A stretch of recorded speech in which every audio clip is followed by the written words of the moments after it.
Ferrari claims that the FIA should have done a better job with the Italian GP safety car. And are they right to state something like this? Mattia Binotto believes the FIA have again messed up with the safety car rules. The rules that have been heavily in the spotlight ever since the final race last season. Is it justified for Ferrari to lash out at the FIA?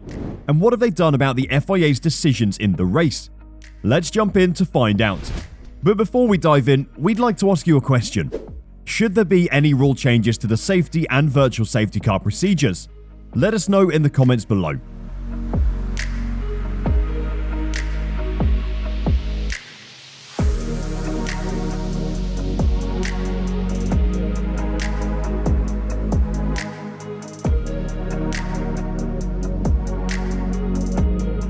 The race at Monza ended under caution on Sunday due to a series of events that meant authorities ran out of time to restart.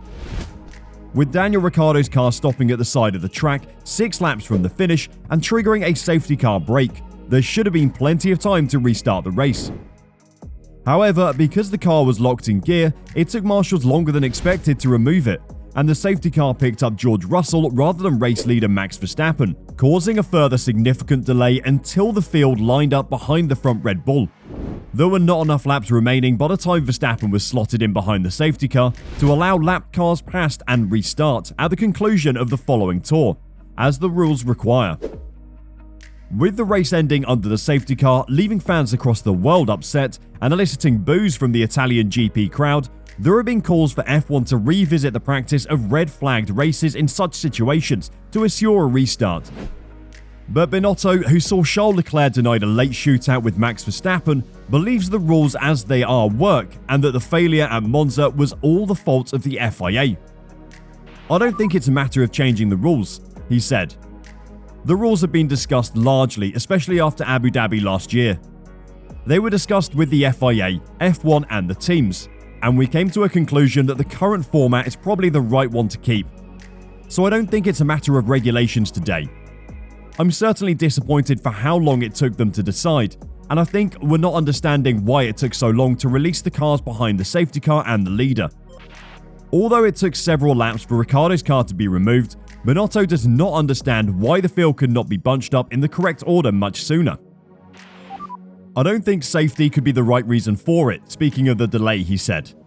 "When you're released as a driver, you cannot go simply flat out around the track because there's a minimum lap time, which is set in the regulations.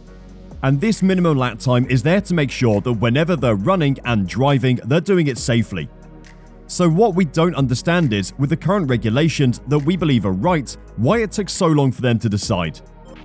When asked if he agreed with the FIA's explanation that the failure to resume the race was entirely down to Ricciardo's car becoming stuck, he said, "Yeah, I think I accept it. I understand it may have been complicated.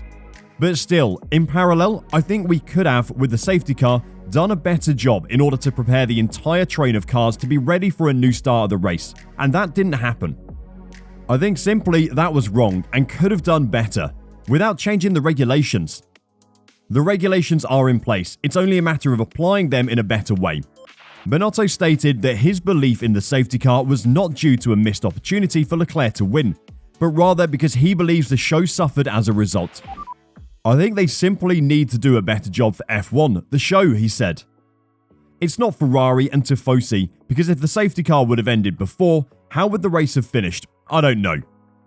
Max still was the fastest car and he was on new tyres.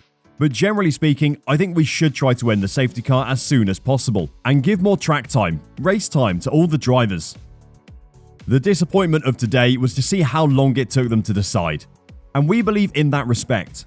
They, speaking of the FIA, didn't do a good job today, and they need to do a better job in the future because that is not good for F1.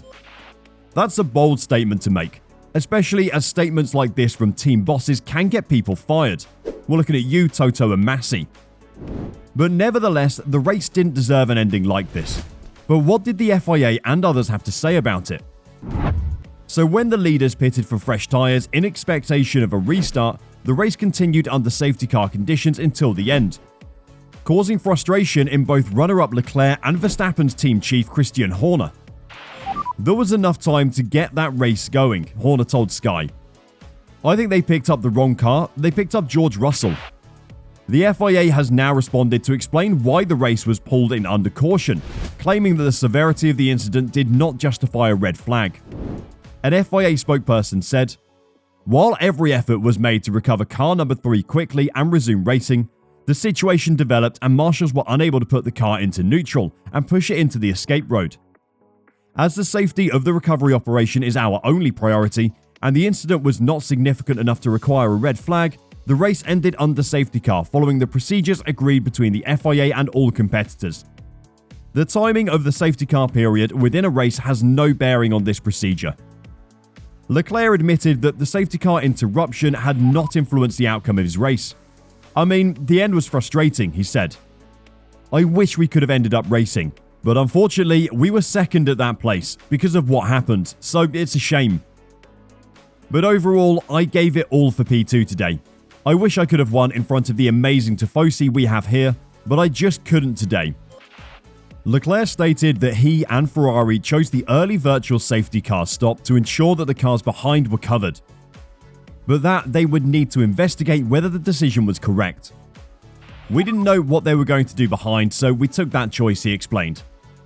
Asked if he was happy with the decision, he said, "Well, obviously we finished P2, so I'm not extremely happy with the race, but yeah, we'll work on that."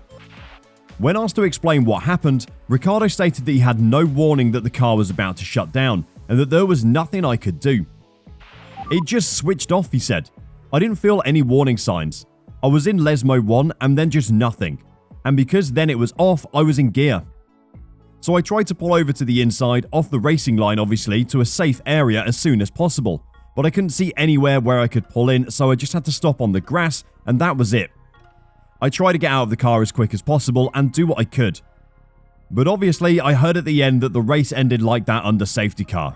So, a shame for the race, but nothing I could do." A car shutting off mid-race is of course something that can happen, but the way it severely impacted the ending of it is a shame, as it seems like the normal procedures right now can't ensure racing if a safety car is deployed in the last 5 or so laps. Should they change the rules to ensure endings like this and Abu Dhabi won't happen again? Because now the rules can't resume racing in a quick matter, and a late safety car almost certainly delivers a safety car ending. Let us know your thoughts about the ending in Imola in the comments below. We'd love to read your opinion. Don't forget to like the video and subscribe whilst you're down there. Your support means a lot to us. That's all for now, and we'll see you in the next video.